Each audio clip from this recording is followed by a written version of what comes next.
Be gentle. It's too fast. The human hesitated, but what he did shocked him.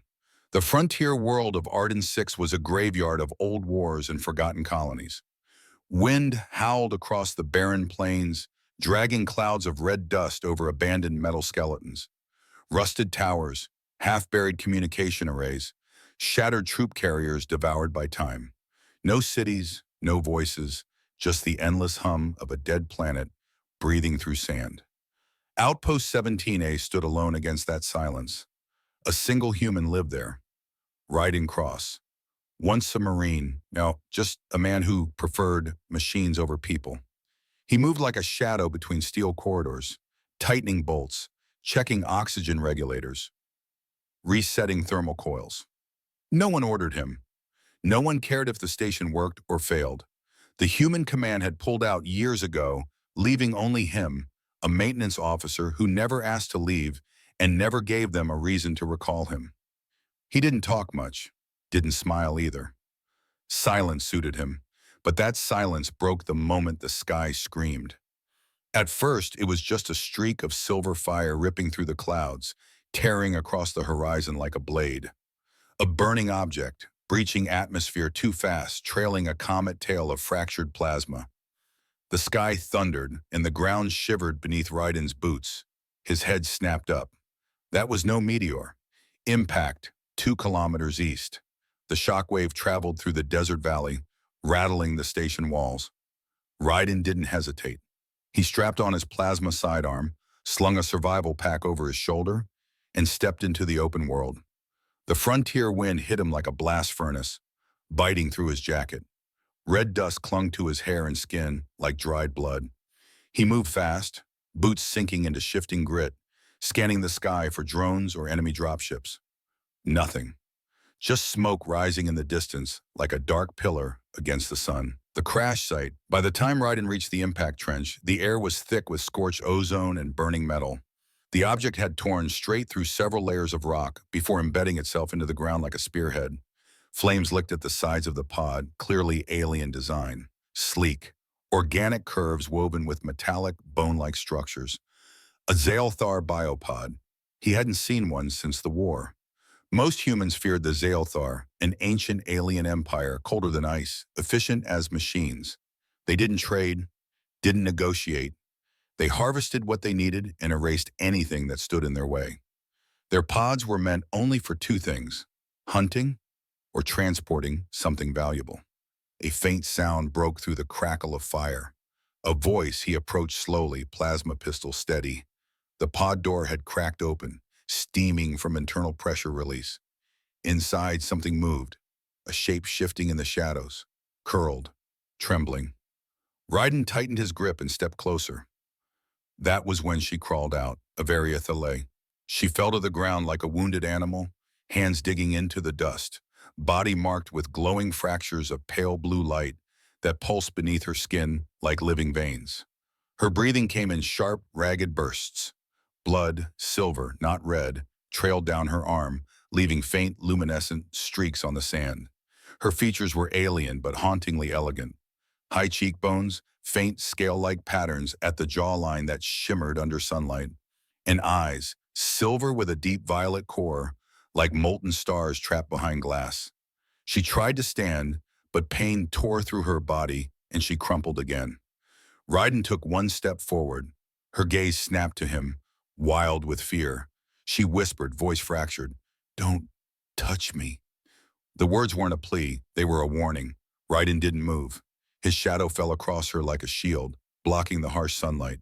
She coughed, blood bright against her lips. Her fingers clenched around the sand, as if anchoring herself to existence. He spoke, low and steady. "You're hurt." Her eyes narrowed, confused. Aliens expected aggression from humans, not concern. She shook her head violently, panic flaring. "If you help me, if you so much as pull me from this ground, they will mark you. Do you understand?" Ryden looked at her, expression unreadable. "Who?" She shivered as if the name itself carried weight. "Crimson Hunters of the Zaelthar Legion. They track by blood scent, and they do not take prisoners. A distant sound suddenly cut through the air. A pulse scan. A rhythmic, metallic thrum like a heartbeat. Drones sweeping the desert. Hunting. They were close. Her breath caught. They're coming. Leave me. Leave now. For a moment, Ridden just stood there. The safe choice was obvious. Turn away. Let the alien die. Go back to silence. Instead, he holstered his weapon. Then, without a word, he lifted her into his arms, marked. The moment his skin made contact with hers, something invisible snapped into place. A thin line of light flared across her collarbone, sharp and crimson. She stared in horror. No, no, you don't understand. You're marked. You're one of them now, a defender. They will hunt you until you die. Ryden's boots struck the sand with heavy determination as he carried her away from the crash site. The heat shimmered around them like a living mirage. He didn't look back. Let them, he said simply. She stared at him as if trying to understand what kind of species would willingly invite death for a stranger. The run back. The desert wind rose, slicing through the air like broken glass. Ryden moved through it like a machine built for war. His breaths were calm, controlled. Each stride was deliberate, carrying both of them toward Outpost 17A, perched like a scar on the horizon. Behind them, the sky flickered. Dark shapes, crimson hunter drones, gliding low over the dunes. Their scanners emitted pulses of red light that cut through smoke and sand like blades. Averia buried her face against Ryden's shoulder, voice shaking. Why are you doing this? He said nothing. In the distance, a drone shifted direction, locking onto the heat signature of Ryden's movement. Its wings flared open, revealing embedded plasma cannons. Ryden didn't slow. He adjusted his grip on her and reached for the EMP charge clipped to his belt. The first kill pulse.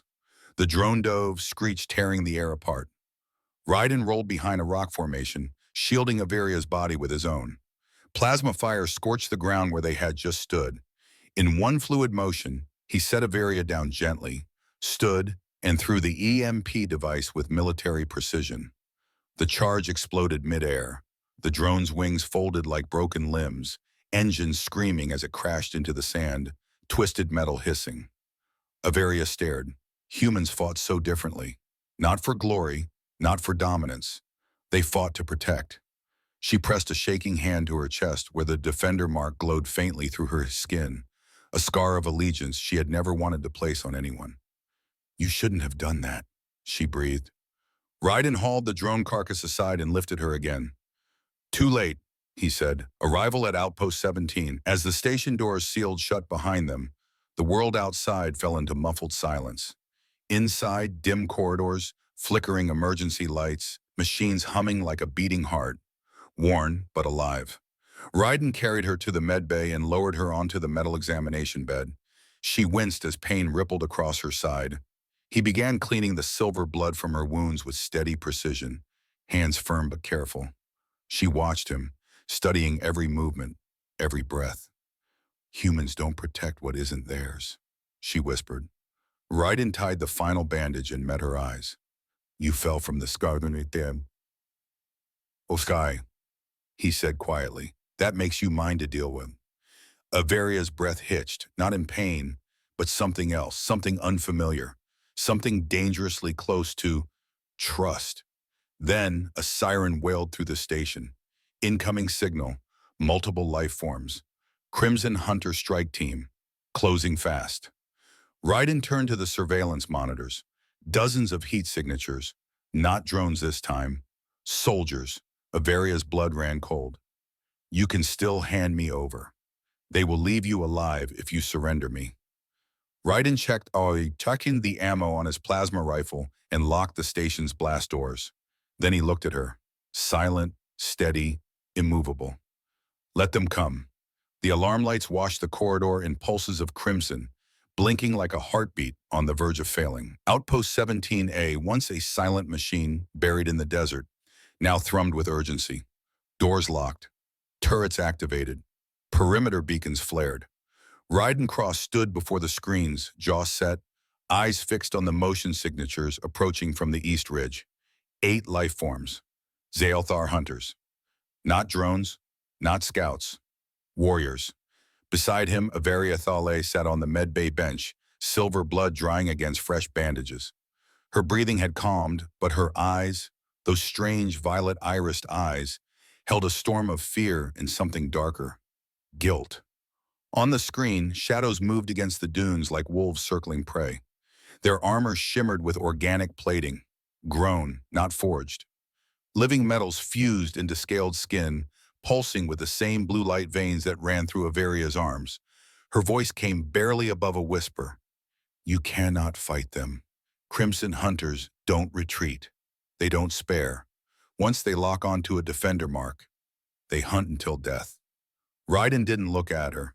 He simply checked the charge levels on his plasma rifle, calm as a man preparing to fix a machine instead of facing an alien kill squad. You're not hearing me, she insisted. They don't kill quickly. They make examples. A defender is a traitor, not just to them, but to the order of Zaelthar. They will break you so others will see. Humans don't understand what that means. Raiden finally turned. I've been broken before. The silence that followed was heavy, like a held breath. The alien fugitive speaks. Averia lowered her gaze, silver lashes casting faint shadows on her cheeks. There was something raw in her voice when she spoke again. My people don't believe in mercy. She didn't say it like a warning. She said it like a confession. To us, protection is weakness. Emotion is infection. We were taught that connection leads to ruin. So they carved it out of us, generation by generation. She lifted her hand and revealed a faint, almost invisible brand beneath her skin, a geometric mark etched into her flesh beneath the glow of her veins. We are born marked. The brand is burned into our nervous system to purge compassion. I removed mine. That is why I am hunted. Raiden studied her, unreadable. You removed your own brand? Her lips trembled. I didn't want to feel nothing anymore. A beat passed. Raiden loaded around, the metallic click echoing like punctuation after a truth too heavy to linger on. Perimeter breach. On the external cameras, the Crimson Hunters reached the first defense grid, a lattice of automated turrets Raiden had restored over the years. Not for war, but because broken systems irritated him. Turrets came to life, tracking movement with cold precision. A high-pitched whine built in the barrels, charging to fire. Then, every turret froze. Averia's eyes widened. They're hacking your defenses. Raiden's fingers flew across the console. Turret access denied blinked across the screen. Zaelthar code injection detected. The aliens moved like crimson shadows through the dead zone, their footsteps silent, their armor absorbing heat signatures like predators of legend. They adapt to whatever they face, Averia whispered. That's why we feared them even among our own kind. Raiden didn't hesitate. He overrode the turret system manually, bypassing AI logic and switching all weapons to analog mode. Manual fire, direct feed from his station. The outpost guns roared to life again, spitting streams of plasma fire across the dunes. One hunter was hit, its armor flaring white-hot but not breaking. It staggered but didn't fall. Averia flinched. They feel no pain. Raiden's tone was flat, almost bored. Pain isn't required to die, inside the storm. He moved away from the console and grabbed a pack of thermal charges, strapping them to his belt. Averia watched him with something close to desperation. You can still run. Humans are good at that. Raiden paused at the hatch, turned slowly. Do I look like I'm running? The desert wind howled beyond the metal doors like a living creature. She exhaled shakily. You don't even know me. You fell from the sky, and he said again, as if that explained everything. He slammed a lever, and the hatch opened with a heavy groan. The hunters closed in. Outside, the light was harsh, a burning pale sun casting long, deadly shadows across the dunes. The wind carried static from alien signals, a high-frequency pulse that made the air vibrate against the bones. Raiden stepped forward. Seen through the shimmering heat, the Crimson Hunters looked almost spectral, tall, lean figures wrapped in bioforged armor that rippled with reflected light. Their helmets had no visors, no eye slits, just smooth, emotionless surfaces like death masks carved from obsidian. One of them raised its weapon, a living rifle fused to its arm like a second spine, pulsing with internal energy. Averia's voice echoed through the comm channel. They know you're marked. They will not address you, not as a soldier, As prey, Raiden raised his plasma rifle. I'm not here to be addressed. The first clash without warning, the first hunter moved, speed impossible for its size, kicking up a shockwave of sand. Raiden dove aside as a blast of searing plasma scorched the ground where he'd stood. He rolled, came up kneeling, and fired 3 rounds. 2 missed. 1 hit.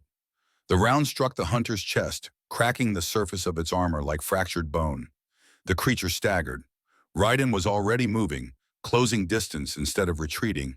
Pure human aggression. He hit the alien with his shoulder, slamming it back into a dune ridge. Sand exploded around them. In one motion, he pulled a thermal charge and slapped it against the alien's torso. The alien reacted, not in fear, but in recognition. Your kind does not fight this close, Averia whispered through the comm, stunned. Raiden didn't hear her, or didn't care. He kicked off the hunter and detonated the charge. The explosion ripped through the air. Metal, bone, sand, silence. Inside the outpost, fear shifts. Back inside, Averia watched through the monitors, shoulders shaking. For the first time since her escape, fear wasn't alone inside her bunker. Something else stirred, something she had no word for. Human, she whispered, almost reverently, eyes fixed on the screen. You shouldn't exist. Raiden returns. He walked back into the station, heat still rising from his armor, dust streaking across his jaw. He set his rifle down with mechanical calm, as if he'd only returned from a walk. Averia stood. 1 down, she breathed. 7 more. Raiden wiped sand from his brow. Then we're nearly done. Her throat tightened. You speak like war is routine. He met her eyes. For humans, it is. Alien truth, she stepped forward, closer than before, as if some invisible line between them had shifted. Her voice lowered, trembling. My people believe that emotion leads to ruin, that mercy makes you weak, that defending another life corrupts the soul. She touched the defender mark glowing faintly at her collarbone. You carry this now. You are bound to me. When they kill you, they will carve that mark from your flesh and broadcast your death cry to every colony, so humans learn not to save what is not theirs. Raiden's reply came without hesitation. Let them broadcast. The human way, she stared at him, and for one heartbeat, her expression broke. A crack in alien control, a flicker of something painfully human. Why? She asked again, voice breaking. Why do you protect? He looked at her, tired eyes, scarred hands, dust still clinging to his skin. Because I remember what it felt like, he said quietly, to fall and have no one there. The world seemed to still around that sentence. Averia pressed a hand to her chest as if steadying something alive that wasn't there before. Hunter signal. Final approach warning sirens blared. 7 crimson hunters closing in. Raiden turned away from her and locked the final blast gate, eyes burning with a calm that wasn't peace, but purpose. Averia watched him, and something inside her shifted violently like a world cracking open. Raiden Cross, she said softly, in the old tongue of Zaelthar.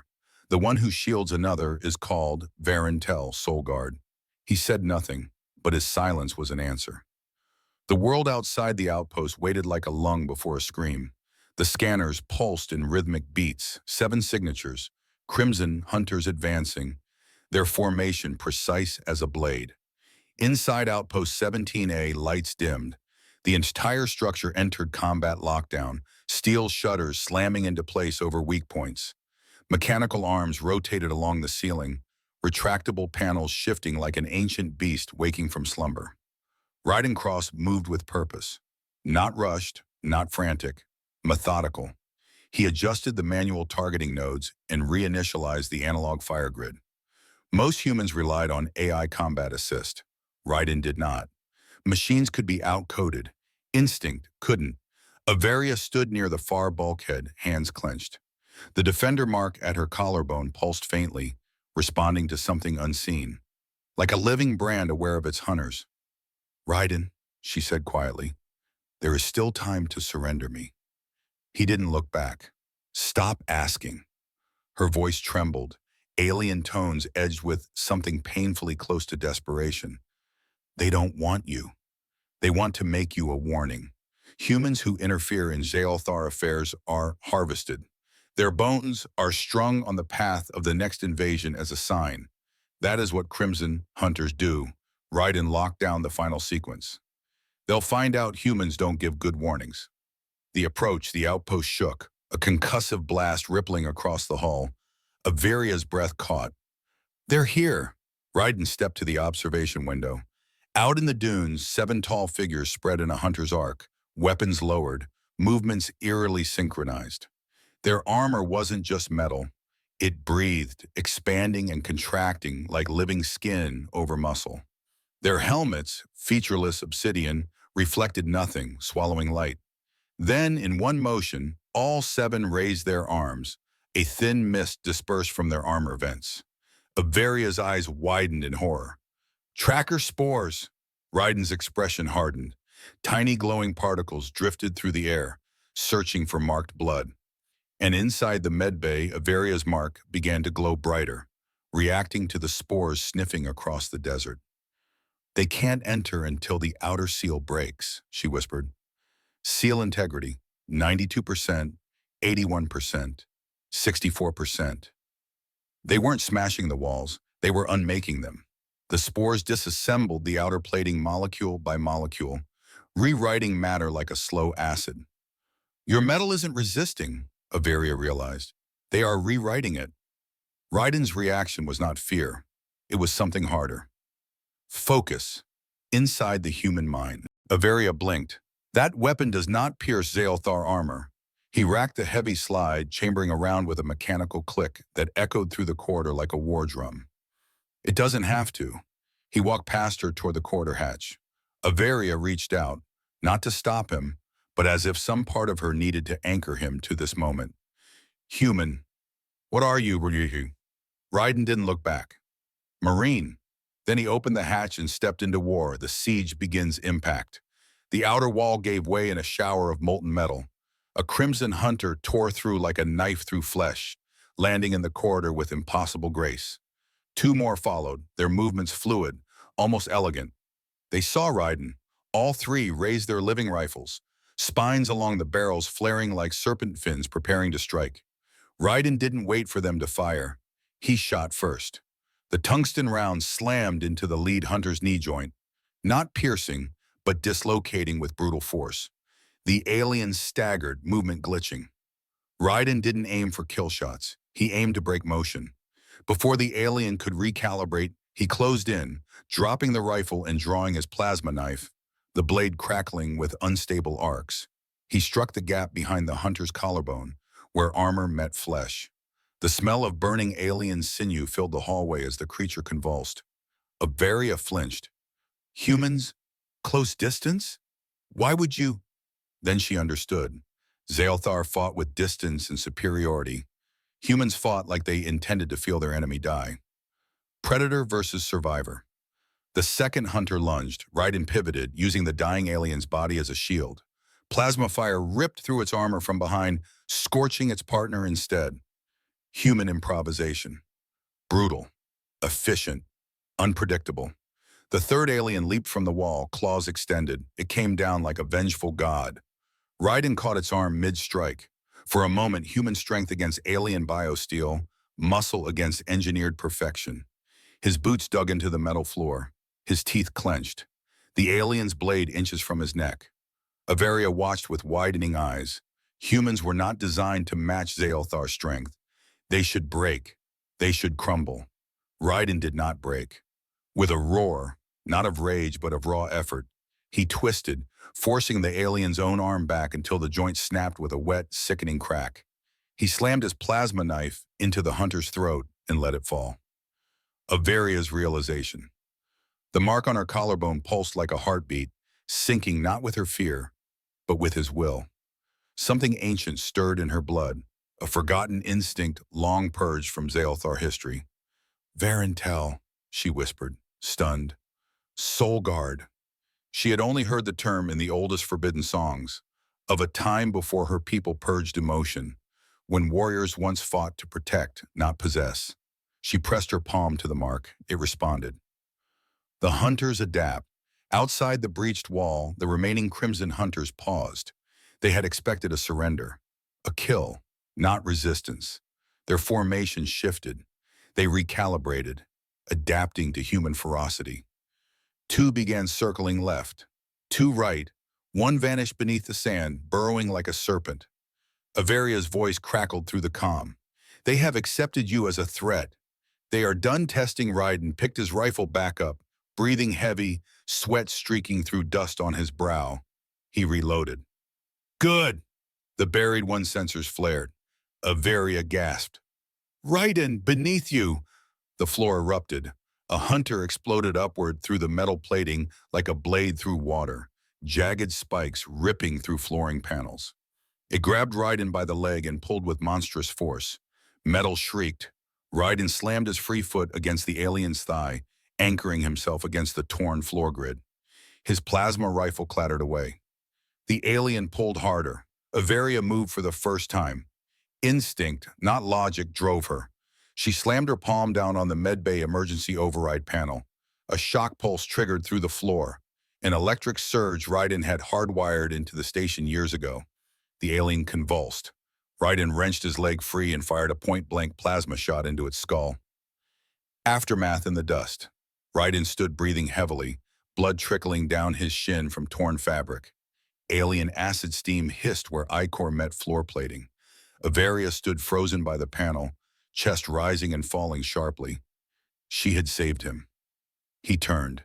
Their eyes met through the haze of smoke and dust. Averia swallowed hard, voice barely a breath. I acted without command. Ryden wiped alien blood from his blade. Good. No praise, no smile, but something passed between them. Not soft, not gentle. Recognition, a warrior acknowledging another. Outside, the final four, the remaining four Crimson Hunters stood on the dunes, watching the outpost blaze like a burning fortress against the sky. Inside, human and alien stood side by side, both breathing hard, both marked, one by blood, one by something far deeper. Averia touched the mark again. It pulsed gently, no longer in pain, but in resonance. They will come with full strength now, she whispered. Ryden's reply was quiet. Then we stop holding back. The desert wind howled against the outpost walls like a beast denied blood. Inside, the lights flickered back to white, emergency sirens going silent one by one. The station adapted, recalibrating around the chaos. 4 Crimson Hunters remained. They waited beyond the dunes, not rushing, not charging. They were watching, learning. Zaelthar Doctrine. Perfect predators never strike twice the same way. Ryden Cross stood at the central console, running diagnostics on ammunition reserves. Plasma cells, 47%.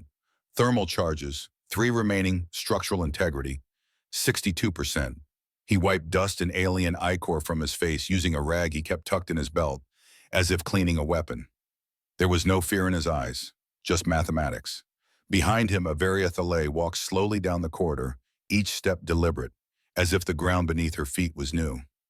In truth, everything felt new. The air tasted different. He had changed it, by standing, by not surrendering. She stopped a short distance behind him.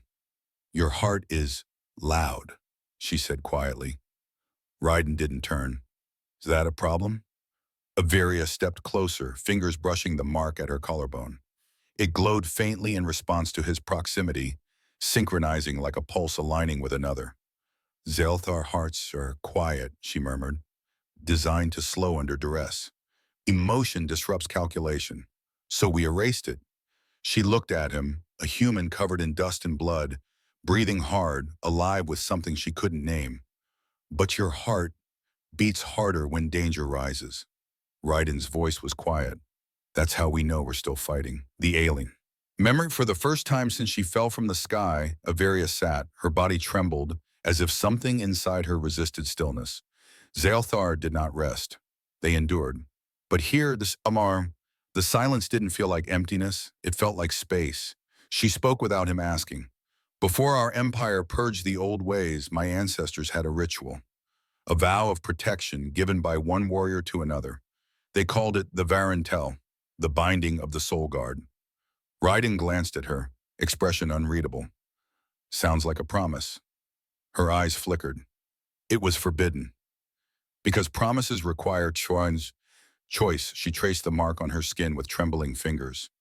When someone was named Varin Tel, their heart changed. It beat in rhythm with the one they chose to protect. It made them unpredictable, dangerous. The Empire declared it a flaw. They erased the ritual. They erased. Her voice broke like something old and rusted snapping under strain. The idea of protecting someone simply because you wanted to. Silence. Raiden closed the chamber on his rifle. Humans don't erase things that make us dangerous. She stared at him, the mark brightening softly at his words. Proximity surge. A soft hum filled the corridor, subtle like a vibration beneath the skin. Averia froze. So did Raiden, not in fear, but because the air felt electrically charged, like a storm gathering beneath their feet. The mark pulsed faster. Her breath hitched. "What's happening?" she whispered. Raiden turned fully for the first time since she entered. Her glow intensified just from him facing her.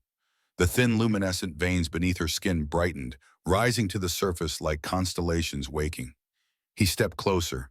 She froze but didn't retreat. The hum deepened like a low, harmonic echo. Her pulse synced visibly to his heartbeat, the mark pulsing in time with his chest rise. Her voice came soft, breathy. Zaelthar bodies are engineered to reject soul bonding. Yet, my heart, her hand pressed to her chest, has begun to disobey. Raiden studied her, calm as ever, then let it disobey. Averia stared. No one had ever spoken like that. No one had ever allowed disobedience to be freedom. Outside, Crimson Hunters shift tactics. On the outer feed, the remaining hunters formed a circle, weapons pointed outward, not inward. Her spear crackled with violet plasma as she spun, striking one hunter across the jaw, fracturing its helmet. The mark glowed across her throat like a star brand, activating a surge through her veins she had never felt before. She was faster, stronger, connected. Raiden fired point blank into the fractured helmet.